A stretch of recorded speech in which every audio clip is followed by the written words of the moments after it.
ഒരു ലൈസൻസിൽ കൂടെ പേരിൻ്റെ കൂടെ എം.എൽ.എ എന്നോ മന്ത്രി എന്നോ അങ്ങനെയൊക്കെ രേഖപ്പെടുത്തുന്നത് ഒരു ശരിയായിട്ടുള്ള കാര്യമാണോ? അതോ ഗണേഷ് കുമാറിന് മാത്രം പ്രത്യേക എന്തെങ്കിലും നിയമം നമ്മുടെ രാജ്യത്തുണ്ടോ?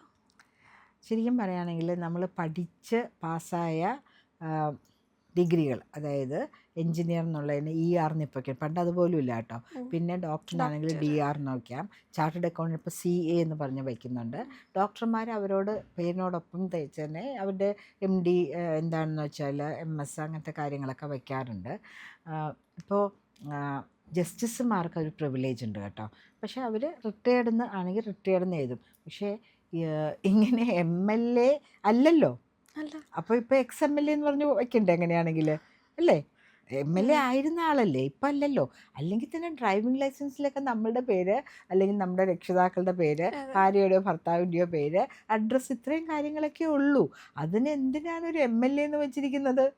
ഇത് ആ കൊടുത്ത സർട്ടിഫിക്കറ്റ് ഇഷ്യൂ ചെയ്ത ഓഫീസറിനെതിരെ ഡിപ്പാർട്ട്മെൻറ്റ് തലത്തിൽ ഒരു അന്വേഷണത്തിന് സാധ്യത കാണുന്നില്ലേ? അങ്ങനെ കൊടുക്കാൻ പാടുമോ? എങ്ങനെ വെപ്പിച്ചു ഇത്? അല്ല, കൊടുക്കാൻ പാടില്ലല്ലോ.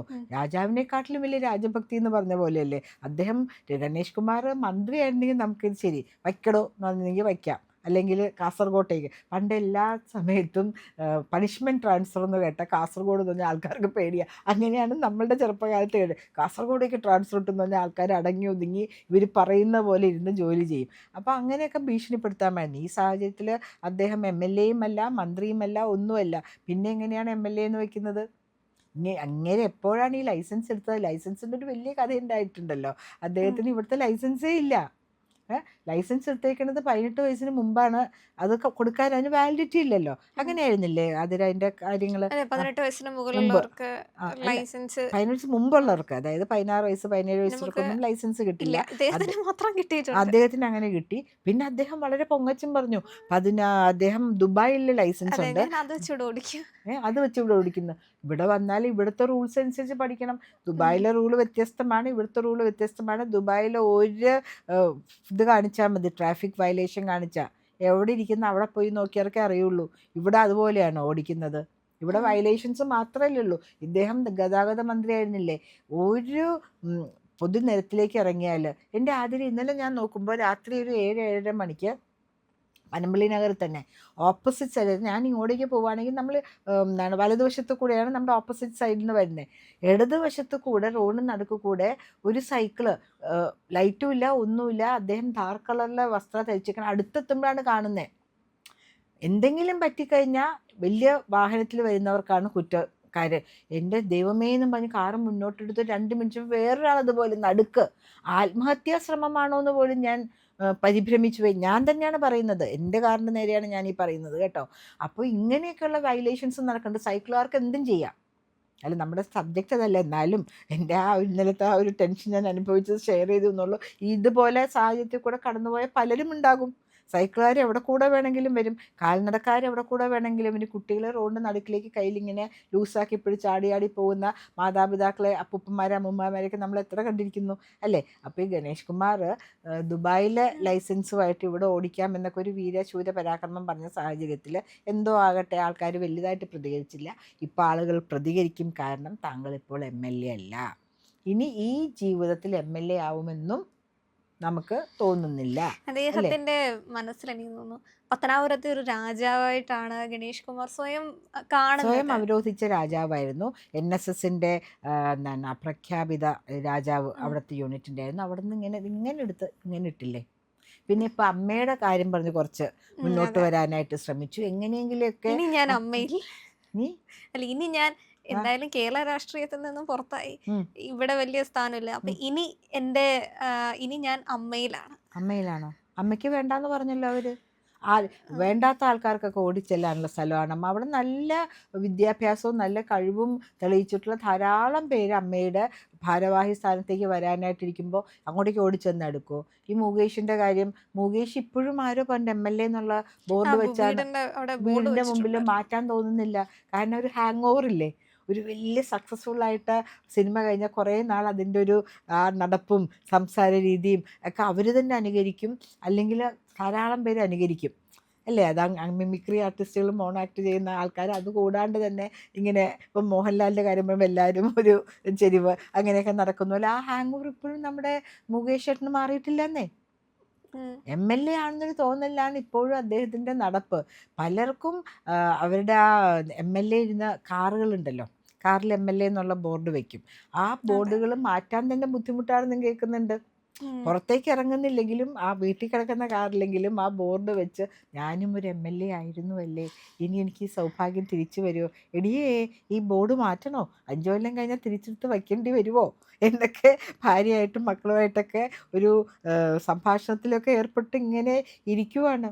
പോയവരൊക്കെ പോയതാണ്. ഇനി ഇങ്ങോട്ടേക്ക് ഒരു തിരിച്ചു വരവുണ്ടെന്ന് തോന്നുന്നില്ല.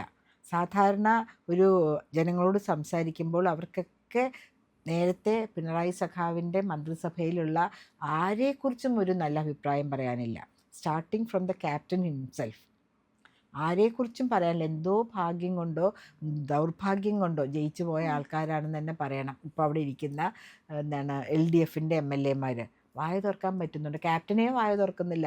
അടുത്തിരിക്കുന്ന ബാലഗോപാൽ കൈ അല്ല, കൊണ്ടിടിച്ചാണ് വായ അവർക്ക് തന്നെ തുറപ്പിക്കുന്നത്. ഇടയ്ക്ക് ഇദ്ദേഹം മുഖ്യമന്ത്രി അല്ല എന്നുള്ളത് ഉം. മറന്നു പോയിട്ടുണ്ട്. അതെ. ചിലരൊക്കെ മുഖ്യമന്ത്രി പിണറായി വിജയൻ, മുഖ്യമന്ത്രി പിണറായി വിജയൻ എന്ന് അതെ അതെ അതെ. ആ ഒരു ആ, അതിൽ നിന്ന് പുറത്തേക്ക് വരാൻ പലർക്കും സാധിച്ചിട്ടില്ല. മാധ്യമങ്ങൾ പോലും പലപ്പോഴും തെറ്റി പോകുന്നുണ്ട്. ഉം. പ്രതിപക്ഷ നേതാവിന് മുൻപ് മുൻ മുഖ്യമന്ത്രി പിണറായി വിജയൻ. പക്ഷെ ആ പ്രതിപക്ഷ നേതാവ് എന്ന് പറയാനുള്ള അല്ല, ഒരു അദ്ദേഹം കാണിക്കുന്നില്ല അതിൻ്റെ ആർജവത്തോടെ.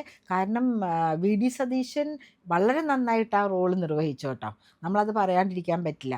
അത് കഴിഞ്ഞ് പിണറായി ഒരു സമ്പൂർണ്ണ പരാജയമാണ് പ്രതിപക്ഷ നേതാവിൻ്റെ റോളിൽ. അപ്പം അതുകൊണ്ടാണ് അവർ മുൻ മുഖ്യമന്ത്രിയായിട്ട് അറ്റ്ലീസ്റ്റ് ഇവരോട് കണക്കുപുറത്തെന്നെങ്കിലും പറഞ്ഞതാണല്ലോ. എന്തെങ്കിലുമൊക്കെ ധാർഷ്ട്യത്തോടെ അതും ഇതൊക്കെ വിളിച്ച് പറഞ്ഞതിൻ്റെ ഓർമ്മയിലാണ് മുൻ മുഖ്യമന്ത്രി എന്ന് പറയുന്നത്. അല്ലെങ്കിൽ PRO വർക്കിൻ്റെ ഭാഗമായിട്ട് പിണറായിയുടെ PR ഗ്രൂപ്പ് തന്നെ എന്തെങ്കിലും തരത്തിൽ ഇവർക്ക് ഇൻസ്ട്രക്ഷൻ കൊടുത്തിട്ടുണ്ടോ എന്ന് നമുക്കറിയില്ല. അവർ നല്ല ബുക്സിൽ നിർത്തിയിട്ട് എന്തെങ്കിലുമൊക്കെ അഡ്വർടൈസ്മെൻറ്റ്സ് ആയിട്ടും കാര്യങ്ങളായിട്ടും നിങ്ങൾക്ക് വേണ്ട കാര്യങ്ങളൊക്കെ സഹായിച്ചു തരാമെന്നും പറഞ്ഞിട്ട് അങ്ങനെയായിരിക്കും പിണറായിക്ക് തന്നെ തോന്നുന്നത് ഞാൻ മുഖ്യമന്ത്രി ആയിരുന്നു എന്ന് തോന്നാൻ വേണ്ടിയിട്ടായിരിക്കാം ഇങ്ങനെ പറയുന്നത്. ഇനുമ്പ് നമ്മൾ അങ്ങനെ കേട്ടിട്ടില്ല. ഒരാളൊരു പദവിയിലിരിക്കുകയാണെങ്കിൽ ആ പദവിയെക്കുറിച്ച് പറഞ്ഞാൽ മതി, അതെ. അല്ലേ? അല്ലാണ്ട് മുൻ മുഖ്യമന്ത്രിയും ഇപ്പോഴത്തെ പ്രതിപക്ഷ നേതാവുമായിരുന്ന പിണറായി വിജയൻ എന്ന് പറയണ്ടോ? നമുക്കൊക്കെ എന്താ ഓർമ്മക്കുറവുണ്ടോ? അത് നമ്മളുടെ ഓർമ്മയിൽ നിന്ന് അദ്ദേഹം പോകുമെന്ന് വിചാരിച്ചിട്ടാണോ? പോയി കഴിഞ്ഞു കേട്ടോ അതിര. നമ്മുടെ ഓർമ്മയിൽ പിണറായിയുടെ 10 ദുരിതപൂർണമായ വർഷങ്ങൾ നമ്മളുടെ ഓർമ്മയിൽ നിന്ന് ഇറേസ് ചെയ്യാനായിട്ടാണ് ജനങ്ങൾ ആഗ്രഹിക്കുന്നത്. അത്രമാത്രം എന്തൊക്കെ തമാശകളാണ് വന്നിട്ടില്ല. അതിൽ ഓർക്കുന്നുണ്ട് മാൻഡ്രേക്ക്, ഇങ്ങേര് എവിടെ പോയാലും ഒരു ദുരിതം, ഇങ്ങേര് പുറത്ത് പോയാലും അവിടെ ദുരിതം എന്നൊക്കെ പറഞ്ഞ് TV-യിലും ചാനലുകളിലും ട്രോളുകളും ഒക്കെ ഇതായിരുന്നു. ആഘോഷിക്കുമായിരുന്നു. ആഘോഷിക്കുമായിരുന്നു ഈ അദ്ദേഹത്തിൻ്റെ ഓരോ പ്രശ്നങ്ങളും. ഈ ഗണേഷ് കുമാറിനെ സംബന്ധിച്ച് പ്രിയദർശിനിയായിരുന്നു അദ്ദേഹത്തിന്റെ ഒരു തുറുപ്പുചീട്ട്. പ്രിയദർശിനി നടക്കില്ല, അല്ലെങ്കിൽ അത് ഇവിടെ അങ്ങനെ സക്സസ് ആവില്ല, വിജയിക്കില്ല എന്നൊക്കെ വിചാരിച്ചിരുന്നപ്പോൾ പ്രിയദർശിനി അങ്ങ് സക്സസ് ആയിപ്പോയി.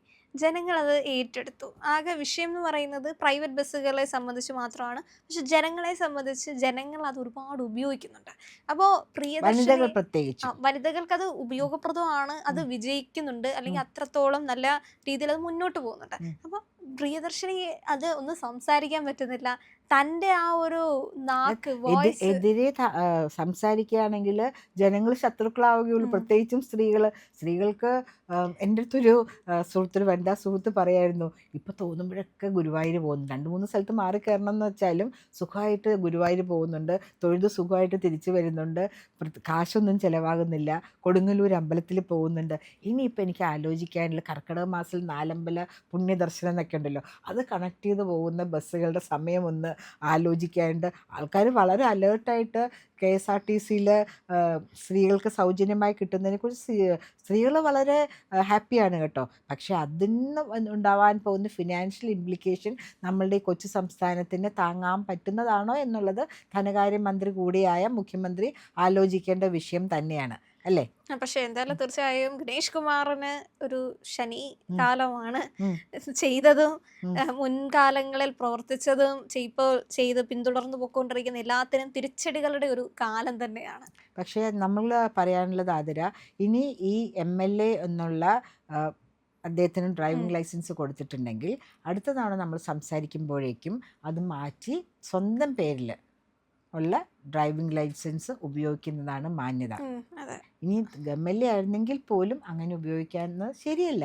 എന്തിനാണ്, നമ്മളെല്ലാവരും പൗരന്മാർ തന്നെയല്ലേ. അപ്പോൾ അതിനിടയിൽ കൂടെ എം.എൽ.എ എന്ന് പറഞ്ഞൊരു ലൈസൻസ് ഒക്കെ തന്നെ അദ്ദേഹത്തിൻ്റെ അതായത് എം.എൽ.എ ഷിപ്പ് കഴിഞ്ഞാലും പോകുന്ന ലൈസൻസ് ആണല്ലേ. അപ്പോൾ ആരെങ്കിലും വരാൻ പോകുന്ന പുതിയ ജനറേഷൻസ് അദ്ദേഹത്തിന് അറിയാത്തവരാരെങ്കിലാണ് മോട്ടോർ വെഹിക്കിൾ ഇൻസ്പെക്ടറായിട്ട് അദ്ദേഹത്തെ തടഞ്ഞു നിർത്തുന്നത്, അല്ലെങ്കിൽ പോലീസുകാരും തടഞ്ഞു നിർത്തുകയാണെങ്കിൽ എം.എൽ.എ എന്ന് കാണാമല്ലോ.